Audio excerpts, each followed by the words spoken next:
Rectangle tool ആണ് നമ്മൾ അടുത്ത ഈ ക്ലാസ്സിൽ ഉപയോഗിക്കുന്നത്. റെക്ടാങ്കിൾ ടൂൾ സെലക്ട് ചെയ്യാനായിട്ട് കീബോർഡിൽ M എന്ന അക്ഷരം പ്രസ് ചെയ്താൽ മതി. റെക്ടാങ്കിൾ ടൂള് സെലക്ട് ചെയ്യാനായിട്ട് സാധിക്കും.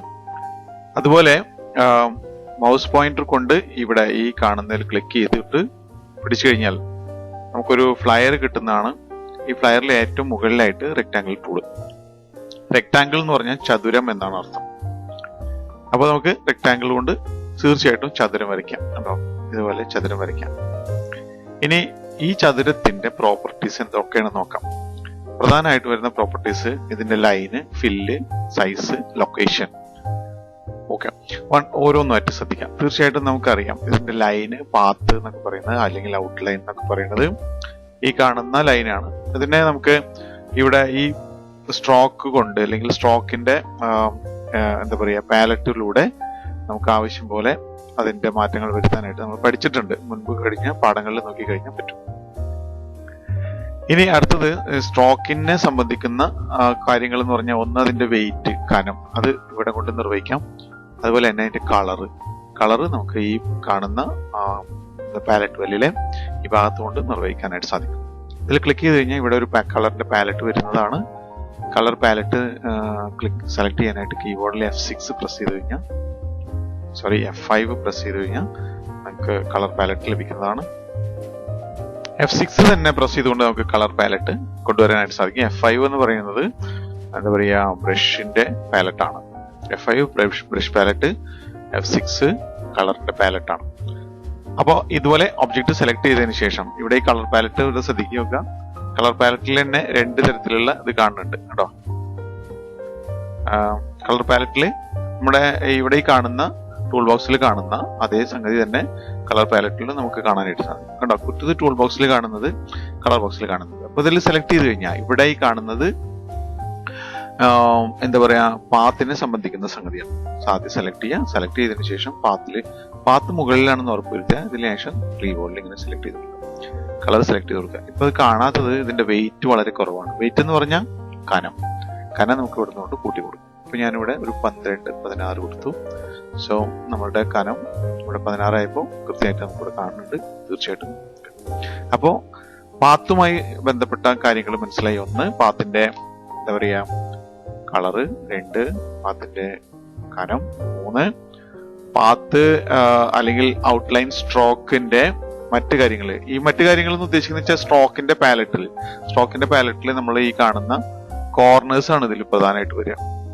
അതുപോലെ തന്നെ അലൈൻ സ്ട്രോക്ക്, ഇത് മുൻ ക്ലാസ്സുകളിൽ നമ്മൾ പഠിച്ചിട്ടുണ്ട്.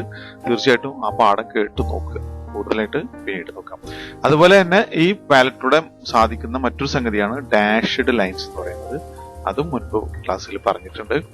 അത് പരിശോധിച്ച് നോക്കുക, അപ്ലൈ ചെയ്ത് നോക്കുക, പ്രാക്ടീസ് ചെയ്യുക. ഓക്കെ, അടുത്തത് ഇവിടെ ഈ സ്ട്രോക്ക് പാലറ്റ് ഇവിടെ കാണാൻ പറ്റും. അതുപോലെ തന്നെ വിൻഡോസിൽ പോയി കഴിഞ്ഞാൽ, വിൻഡോ ക്ലിക്ക് ചെയ്ത് കഴിഞ്ഞാൽ നമുക്ക് അവിടെയും കണ്ടോ, Shift F6 F10 പ്രസ് ചെയ്ത് കഴിഞ്ഞാൽ ഇത് കണ്ടോ, കൺട്രോൾ F10 പ്രസ് ചെയ്ത് കഴിഞ്ഞാൽ നമുക്ക് ഈ പാലറ്റ് കൊണ്ടുവന്ന് അതിൽ വർക്ക് ചെയ്യാനായിട്ട് സാധിക്കും. ഇവിടെ കാണുന്ന ഡോക്കിൽ ഈ കാണുന്ന ബട്ടൺ ക്ലിക്ക് ചെയ്തുകൊണ്ടും നമുക്ക് ഈ പാലറ്റിനെ തിരിച്ചു കൊണ്ടുവരാനായിട്ട് സാധിക്കും കേട്ടോ. ചിലപ്പോൾ ഈ പാലറ്റ് കാണുന്നത് വളരെ ചെറിയ രൂപത്തിലാവും. അതായത് ഓരോ പാലറ്റിനും ആ പാലറ്റിന്റെ പേര് ഇവിടെ കാണാൻ പറ്റും. ഈ പാലറ്റിന്റെ പേരിന് തൊട്ടടുത്തായിട്ട് ഒരു ചെറിയ അപ്പ് ആൻഡ് ഡൗൺ എയറോ കാണാൻ പറ്റും. ഇതിൽ ക്ലിക്ക് ചെയ്തുകൊണ്ട് നമുക്ക് ഈ പാലറ്റിനെ ചെറുതാക്കാനും വലുതാക്കാനും സാധിക്കും. നോക്കാം, ഞാൻ ഒരു തവണ ക്ലിക്ക് ചെയ്തപ്പോൾ കണ്ടോ, ഇത് പകുതി വെയിറ്റ് മാത്രമായി. ഇനി ഒരു തവണ കൂടി ക്ലിക്ക് ചെയ്തപ്പോൾ മൊത്തം പോയി. പിന്നെ തിരിച്ചു കൊണ്ടുവരാനായിട്ട് ഒരു തവണ കൂടി ക്ലിക്ക് ചെയ്ത് കഴിഞ്ഞാൽ 3 സ്റ്റൈലിൽ ഇത് നല്ല നിൽക്കുന്ന അർത്ഥം. ഇവിടെ ക്ലിക്ക് ചെയ്യാം, ഇതിൽ ക്ലിക്ക് ചെയ്യാം, അതുപോലെ തന്നെ ഒരു തവണ ക്ലിക്ക് ചെയ്യാം. ഇനി ഈ പാലറ്റിന്റെ മുകളിൽ ഇത് എവിടെ കാണുന്ന ഉപയോഗിച്ച് നമുക്ക് ഈ പാലറ്റിനെ ക്ലോസ് ചെയ്യാം. അപ്പോൾ രണ്ടാമത് കൊണ്ടുപോയി എടുത്തിട്ട് വെട്ടി വരും. അതുപോലെ തന്നെ ഈ ബട്ടൺ ഇത് ഡോക്ക് ചെയ്യാനുള്ള, കൊളാപ്സ് ചെയ്യാനുള്ളതാണ്. ഐക്കൺസ് കൊളാപ്സ് ചെയ്യാൻ കേട്ടോ. അപ്പൊ ഒരു ചെറിയ സംവിധാനമായി. ഇനി നമുക്ക് ഇതിന്റെ ഇവിടെ പിടിച്ചുകൊണ്ട് ഇതിനെ അങ്ങോട്ട് ലൊക്കേറ്റ് ചെയ്ത് വെക്കാൻ പറ്റും കേട്ടോ. ഇതുപോലെ ചെയ്ത് നോക്കാം.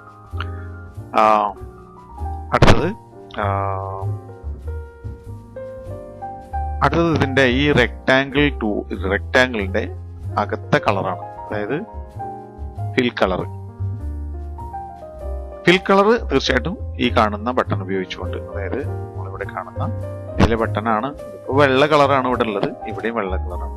സെലക്ട് ചെയ്തു, അത് ക്ലിക്ക് ചെയ്ത് കഴിഞ്ഞാൽ മുകളിലേക്ക് വരും. കീബോർഡിൽ എക്സ് പ്രസ് ചെയ്ത് കഴിഞ്ഞാൽ മുകളിലേക്ക് വരും. കണ്ടോ, ഇവിടെ വെള്ള കളറാണ്, ഇത് വെള്ള കളറാണ്. ഇവിടെ അതുപോലെ കാണാൻ പറ്റും നമുക്ക്. കണ്ടോ, നോക്കി നോക്കിയാൽ ഈ കളർ തന്നെ ഇവിടെ കാണാൻ പറ്റും. ഇതിൽ വെള്ള കളറാണ്. സെലക്ട് ചെയ്യാം. സെലക്ട് ചെയ്തതിനു ശേഷം അടുത്ത കളർ കൊടുക്കാം. കണ്ടോ, ആവശ്യമുള്ള കളർ നമുക്ക് സ്വീകരിക്കാനായിട്ട് സാധിക്കും. കണ്ടോ, ഓക്കെ. വെൽ, അടുത്തത് ഇതിൽ കളർ കൊടുക്കാനായിട്ട് നമുക്ക് മനസ്സിലായി. കീബോർഡിൽ ഈ എന്താ പറയുക ടൂള് ഒബ്ജക്റ്റ് ഓൺ ആയിരിക്കുന്ന സമയത്ത് കീബോർഡിൽ നിങ്ങളുടെ എൻറ്റർ കീയുടെ അടുത്ത് കാണുന്ന, അതായത് ഏറ്റവും താഴെ കാണുന്ന ക്വസ്റ്റ്യൻ മാർക്ക് പ്രസ് ചെയ്ത് കഴിഞ്ഞാൽ അതിൽ കളർ ഒഴിവാവും. നോ കളർ എന്നാണ് അർത്ഥം. ക്വസ്റ്റ്യൻ മാർക്കിന്റെ കീബോർഡിൽ ബട്ടൺ പ്രസ് ചെയ്ത് കഴിഞ്ഞാൽ നോ കളർ എന്നാണ് അർത്ഥം. അതിന് തൊട്ടടുത്ത് മോർ ദാനും ഫുൾ സ്റ്റോപ്പും ഉള്ള ഒരു ബട്ടൺ ഉണ്ടായിരിക്കും, കീ ഉണ്ടായിരിക്കും. കീ പ്രസ് ചെയ്ത് കഴിഞ്ഞാൽ എന്താ പറയാ ഗ്രേഡിയന്റ് കളർ ഫിൽ ആവും. Gradient colour.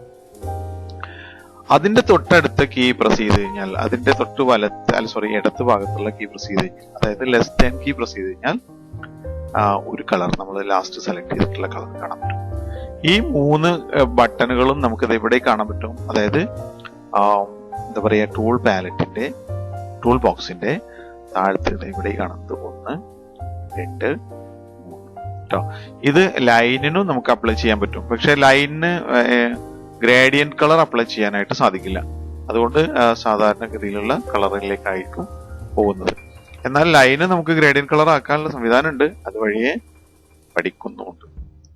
വെൽ, അടുത്തത് ഫിൽ കളർ മനസ്സിലായി. അടുത്തത് നമുക്കിതിലെ എന്താ പറയാ ഗ്രേഡിയന്റ് കളർ അപ്ലൈ ചെയ്യുന്ന വിധം നോക്കാം. ഗ്രേഡിയന്റ് കളർ എന്ന് പറഞ്ഞിട്ടുണ്ടെങ്കിൽ തീർച്ചയായിട്ടും നമുക്കറിയാം ഒരു കളറിൽ നിന്നും മറ്റൊരു കളറിലേക്കുള്ള ക്രമമായിട്ടുള്ള വളർച്ചയാണ് ഗ്രേഡിയന്റ്. ഈ ഗ്രേഡിയന്റ് പാലറ്റ് ഇവിടെ കാണാൻ പറ്റും. ഈ ഗ്രേഡിയന്റ് പാലറ്റ് കൊണ്ടുവന്ന് വെച്ചിട്ടുണ്ട്. സെലക്ട് ചെയ്തിട്ട് ഇവിടെ എവിടെയെങ്കിലും ക്ലിക്ക് ചെയ്യുക, പാലറ്റിൽ അവിടെ വരും. അതല്ലെങ്കിൽ കീബോർഡിൽ മോർ ദാൻ കീ പ്രസ് ചെയ്ത് കഴിഞ്ഞാൽ ഗ്രേഡിയന്റ് കളർ നമുക്ക് ഇൻസെർട്ട് ചെയ്യാനായിട്ട് സാധിക്കും. ഇവിടെ 2 കളറാണ് വന്നിരിക്കുന്നത്, ബ്ലാക്കും വൈറ്റും. അത് കൺട്രോൾ ചെയ്യുന്നത് ഇവിടെ ഗ്രേഡിയന്റിന്റെ ഇവിടെ ടൂളാണ്.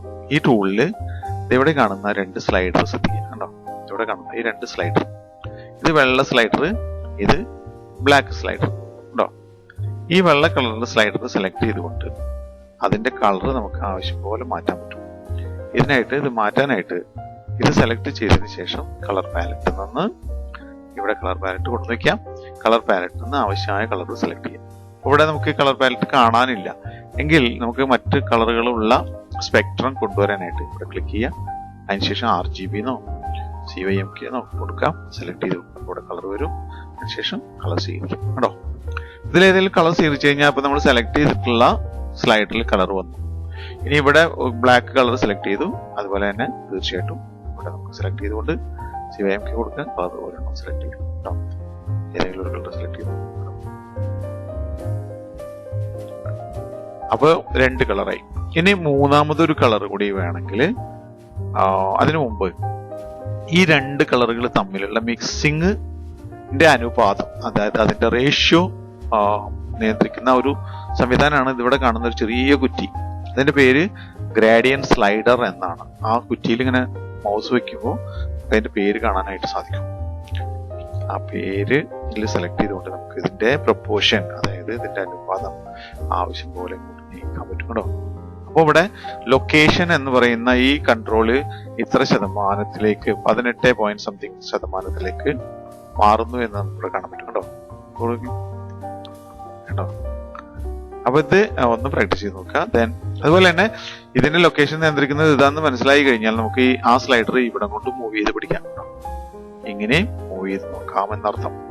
ആവശ്യമായ സംഖ്യ നേരിട്ട് ടൈപ്പ് ചെയ്ത് ചെയ്യുകയും ചെയ്യാം. ഇനി ഗ്രേഡിയന്റ് ടൂളിൽ കാണുന്ന മറ്റൊരു സംവിധാനമാണ് ഈ കാണുന്നത്. ഇതിന്റെ ഗുണം എന്താ വെച്ചാൽ ഇത് റിവേഴ്സ് ഗ്രേഡിയന്റ് ആണ്. അതായത് റിവേഴ്സ് ഗ്രേഡിയന്റ് എന്ന് പറഞ്ഞാൽ ഇപ്പൊ ഇവിടുന്ന് ഇടത്തു നിന്ന് മഞ്ഞയിൽ നിന്നും നീലയിലേക്കുള്ള ക്രമമായ വളർച്ചയാണ് നമുക്ക് കാണുന്നത്. അതിനെ റിവേഴ്സ് ചെയ്യാം, അതിന്റെ വിപരീതത്തിൽ കൊണ്ടുവരാനാണ് ഉദ്ദേശിക്കുന്നത്. അത് ക്ലിക്ക് ചെയ്ത് കഴിഞ്ഞാൽ നേരെ ഓപ്പോസിറ്റ് ആയിട്ട് കിട്ടും. കേട്ടോ, അങ്ങോട്ടും ഇങ്ങോട്ടും കിട്ടും, വേറെ ഒന്നുമില്ല. അതുപോലെ തന്നെ ഇവിടെ ഇതിൽ മറ്റൊരു കൺട്രോൾ കൂടി കാണുന്നുണ്ട്. ഇതിന്റെ പേരിൽ ക്ലിക്ക് ചെയ്ത് കഴിഞ്ഞാൽ മുൻപ് സെറ്റ് ചെയ്ത് വെച്ചിരിക്കുന്ന ഒരുപാട് എന്താ പറയാ ഗ്രേഡിയന്റുകൾ കാണാനായിട്ട് സാധിക്കും. ഈ ഗ്രാഡിയന്റുകളിൽ ക്ലിക്ക് ചെയ്യാം. അപ്പോൾ ഫെയ്ഡ് ടു ബ്ലാക്ക് കേട്ടോ.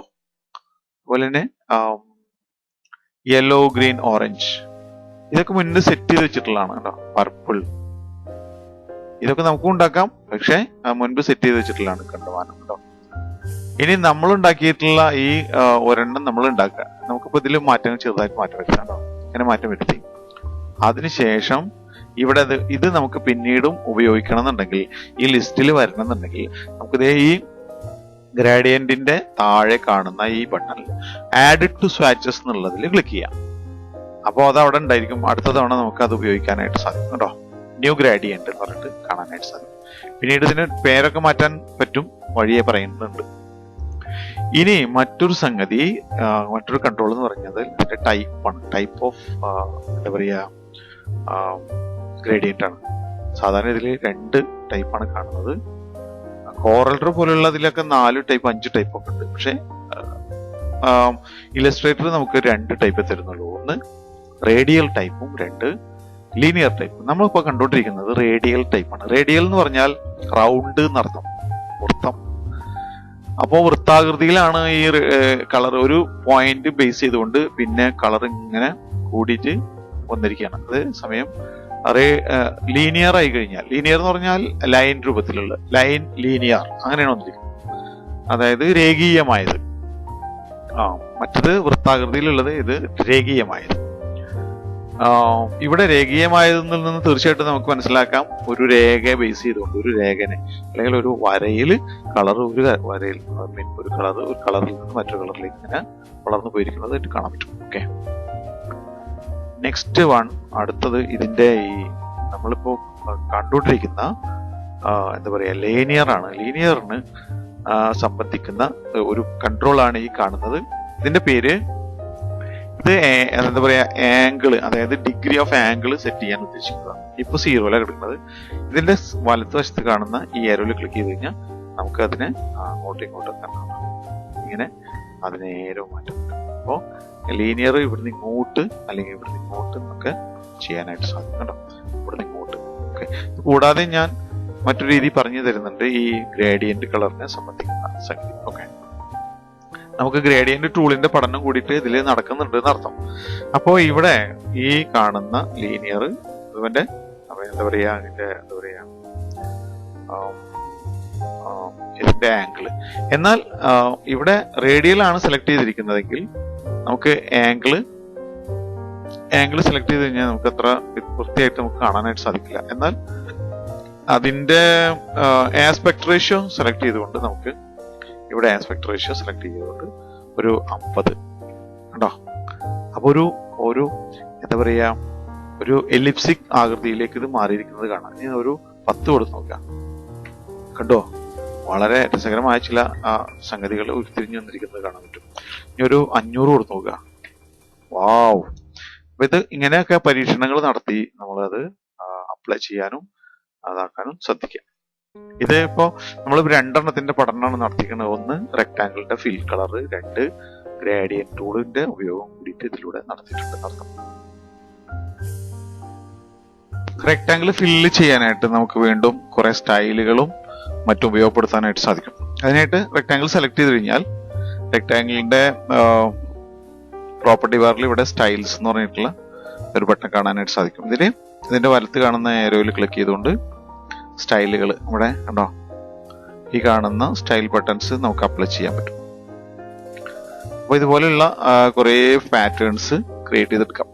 ഇത് കൂടാതെ ഇനിയും ഒരുപാട് സ്റ്റൈലുകൾ ഉണ്ട്. ആ സ്റ്റൈലുകൾ ലഭിക്കുന്നതിനായിട്ട് ഇവിടെ ഈ കാണുന്ന സ്റ്റൈലിന്റെ ഈ ബട്ടണിൽ ഗ്രാഫിക് സ്റ്റൈൽസ് ലൈബ്രറീസ് മെനു എന്ന് പറഞ്ഞ് കാണുന്ന ഈ ബട്ടണിൽ ക്ലിക്ക് ചെയ്യാം.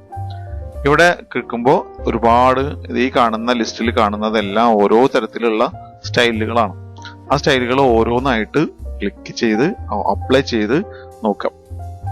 ആക്ച്വലി നമുക്ക് ഒരു ആർട്ടിസ്റ്റിക് ഫ്ലയർ ഇല്ലെങ്കിൽ കൂടി പ്രൊഫഷണൽ ആയിട്ടുള്ള ഡിസൈനുകൾ ചെയ്യാനായിട്ട് സാധിക്കും. അതെങ്ങനെയാണെന്നുണ്ടെങ്കിൽ ഇല്ലസ്ട്രേറ്ററിൽ സംഗതികളൊക്കെ അല്ലെങ്കിൽ നമുക്ക് ആവശ്യമായിട്ടുള്ള ഇഫക്റ്റുകൾ എവിടെയാണ് ഇരിക്കുന്നത് എന്നുള്ള അറിവാണ് ആക്ച്വലി കൂടുതലായിട്ട് വേണ്ടത്.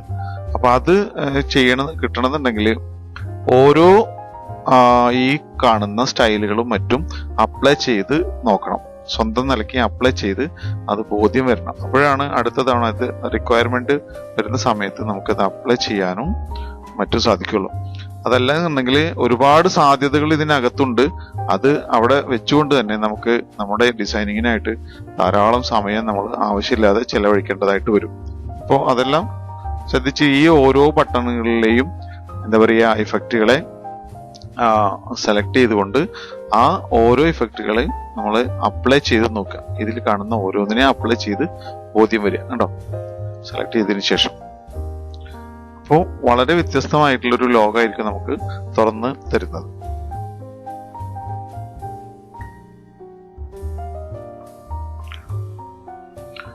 റെക്ടാങ്കിൾ ടൂളുമായി ബേസ് ചെയ്തിട്ട് കാണുന്ന മറ്റൊരു സംഗതി ഇതിന്റെ സൈസാണ്. തീർച്ചയായിട്ടും വരച്ച് കഴിഞ്ഞതിന് ശേഷമാണ് നമ്മൾ സൈസ് ചെയ്യാൻ ഉദ്ദേശിക്കുന്നത് എങ്കിൽ ആ റെക്ടാങ്കിൾ സെലക്ട് ചെയ്യാം. അതിനുശേഷം ഇവിടെ കാണുന്ന ബട്ടണിൽ ക്ലിക്ക് ചെയ്യാം.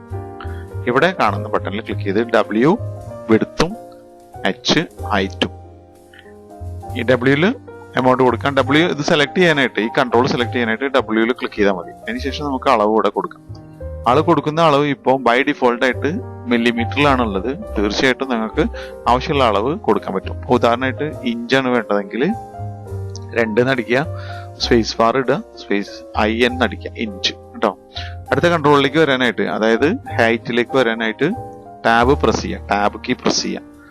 നമ്മൾ ഇഞ്ചാണ് കൊടുത്തതെങ്കിൽ കൂടി അത് അതിന്റെ ഡിഫോൾട്ട് അളവിലേക്ക് വന്നിരിക്കുന്നത് കാണാൻ പറ്റും കേട്ടോ.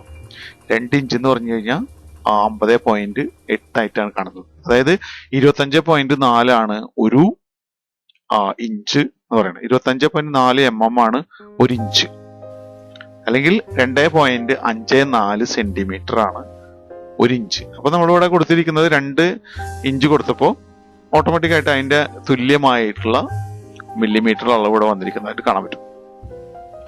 ഈ കൺട്രോൾ ഉപയോഗിച്ചുകൊണ്ട് അപ്പൊ നമുക്ക് ഒരു സാധ്യത കൂടി ഇതിലൂടെ തെളിഞ്ഞു വരികയാണ്. അതായത് നമുക്ക് ഇഞ്ചിനെ മില്ലിമീറ്റർ ആയിട്ടോ അല്ലെങ്കിൽ മില്ലിമീറ്ററിനെ ഇഞ്ചായിട്ടോ കൺവേർട്ട് ചെയ്തെടുക്കാനുള്ള ഒരു സാധ്യത കൂടി ഈ കൺട്രോളിനെ ഉപയോഗപ്പെടുത്തിക്കൊണ്ട് നമുക്ക് സ്വീകരിക്കാനായിട്ട് സാധിക്കും. ചിലപ്പോൾ അളവൊക്കെ ഇന്ന അളവിൽ പറഞ്ഞു കഴിഞ്ഞാൽ അത് മറ്റൊരു അളവിലേക്ക് കൺവേർട്ട് ചെയ്തെടുക്കാനായിട്ട് നമുക്ക് ഈ കൺട്രോൾസിനെ ഉപയോഗപ്പെടുത്താം. അത് അതിന്റെ മറ്റൊരു സാധ്യത. അടുത്തത് ഹൈറ്റ് കൊടുക്കാൻ ഞാൻ ഇവിടെ ഒരു 3 ഇഞ്ചാണ് കൊടുക്കുന്നത്. 3 ഇഞ്ച് എന്ന് കൊടുക്കുക, IN അടിക്കാം കേട്ടോ. സ്പേസ് ബാർ കൊടുത്തിട്ടും സ്പേസ് ബാർ കൊടുക്കാണ്ടും എടുക്കാം. അപ്പൊ ഇതുപോലെ അളവിൽ ലഭിക്കുന്നതാണ്. ഇനി നമ്മളിവിടെ എന്താ പറയാ, ഇത് വരയ്ക്കാനായിട്ട് മുമ്പ് അളവോട് കൂടിയിട്ട് വരയ്ക്കാനായിട്ട് ടൂൾ സെലക്ട് ചെയ്തതിന് ശേഷം നമ്മുടെ ആർട്ട് ബോർഡിൽ ക്ലിക്ക് ചെയ്യാം, വെറുതെ ക്ലിക്ക് ചെയ്യാം. ക്ലിക്ക് ചെയ്യുമ്പോൾ റെക്ടാങ്കിൾ എന്ന ഒരു ഡയലോഗ് ബോക്സ് ലഭിക്കുന്നതാണ്. ഈ ഡയലോഗ് ബോക്സിൽ അളവ് കൊടുക്കുക. ഉദാഹരണമായിട്ട് 2 ഇഞ്ച് ആണെങ്കിൽ 2 ഇഞ്ച് IN കൊടുക്കുക. ടാബ് പ്രസ് ചെയ്ത് അടുത്ത കൺട്രോളിലേക്ക് വരിക. അതുപോലെ തന്നെ 3 ഇഞ്ച് എന്നുള്ളത് കൊടുക്കുക, എന്റർ പ്രസ് ചെയ്യുക. സോ നമുക്ക് നമ്മുടെ ഉദ്ദേശിച്ച അളവിലുള്ള ഒരു റെക്ടാങ്കിൾ ലഭിച്ചിരിക്കുന്നതായിട്ട് കാണാം.